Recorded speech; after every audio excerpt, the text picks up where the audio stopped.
You know what's strange? A single glance at the calendar can make your chest tighten. 3 months left and suddenly you start counting not days, but regrets. The plans you postponed, the routines you abandoned, the version of you that was supposed to exist by now. And yet here you are, still searching, still tired, still scrolling, and still trying to convince yourself you've got time. But maybe that's what this moment is for. Not panic, not guilt, but awakening. Because this is the great lock-in, not a lockdown or isolation, but a sacred, intentional decision to shut out the noise and tune in to your becoming. So tonight, light a candle, put your phone away, and let's talk about something that could change how you end this year and maybe how you start the next. Welcome to Petunia Diaries, a soft, calming, feminine space where we rest, breathe, and our souls can just be. And this is today's voice note. There comes a point in every woman's year when her soul whispers louder than her notifications. And that whisper says enough waiting, enough escaping, and enough pretending that you need a new year to start again. October is not the end, it's the quiet threshold between who you've been and who you still can be. So before you dream of January, you must first wake up in October. Take a breath.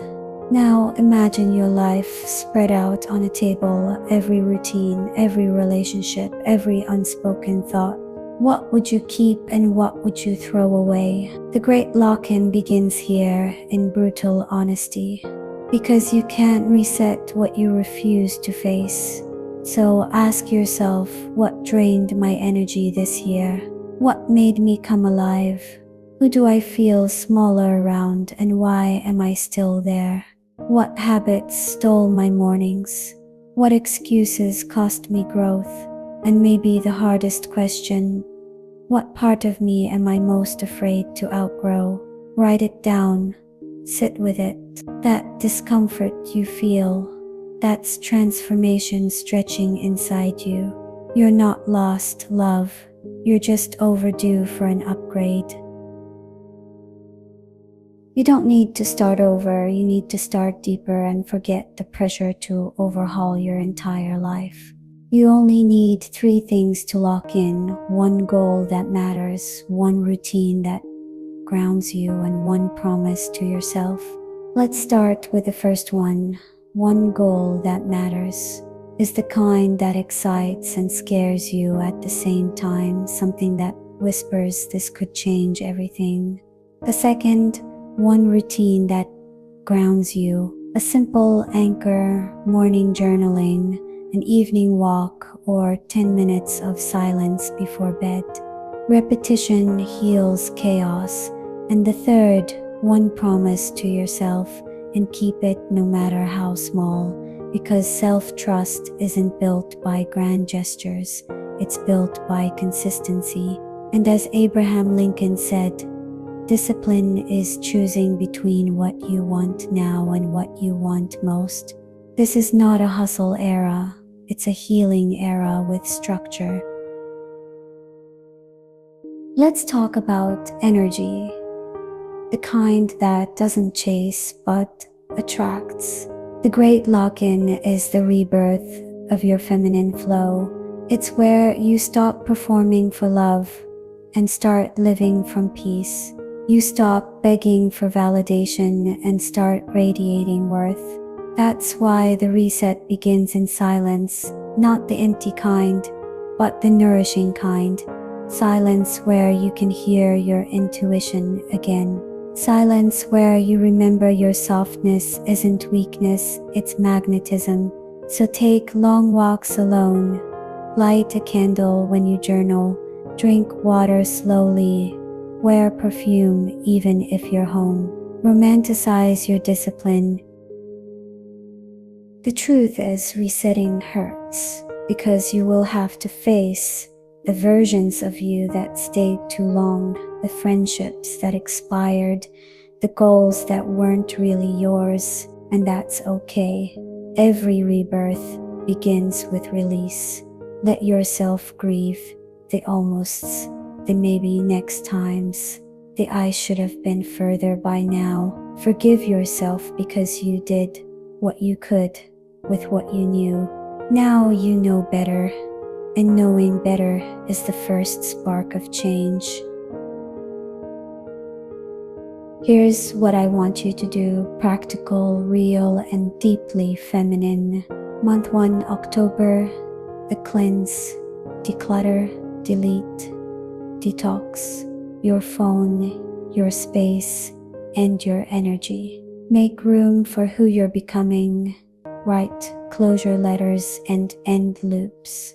Month 2, November, the build. Focus on systems, not goals. Plan your mornings, schedule self-care, learn something new. Let discipline be your love language. Month 3, December, the rise. Reflect, refine, reconnect. Spend more time with yourself than with your screen. Ask yourself, what did this year teach me about me? And honey, do not rush your healing. You are rebuilding yourself from the inside out. You've spent years believing you needed motivation, but what you really needed was momentum. Tiny, quiet decisions repeated daily that shift the entire direction of your life. The great lock-in isn't about perfection, it's about intention. It's not about becoming a new you. It's about remembering the old one, the one who was curious, brave, and unafraid to dream big. And maybe she's been waiting for you to return. Well, if you could reset one part of your life before this year ends, what would it be? Write it down and whisper it to your mirror. Because the moment you name it, you start to change it. Remember, dear, the last 3 months aren't just a countdown. They're your invitation to become who you were always meant to be. Take a moment tonight, reflect, and share your reset story with me in the comments or even by email, and I'll be more than glad to hear about it. Because every choice you make now is a seed, and by January, you'll bloom in ways you never imagined.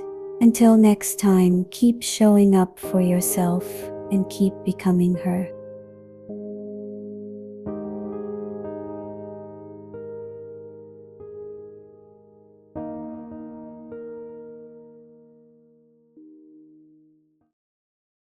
If this spoke to your heart, I would love for you to subscribe, leave me a little note in the comments, or just send some love. Your presence here is a gift, and I'm so grateful you chose to spend your precious time with me.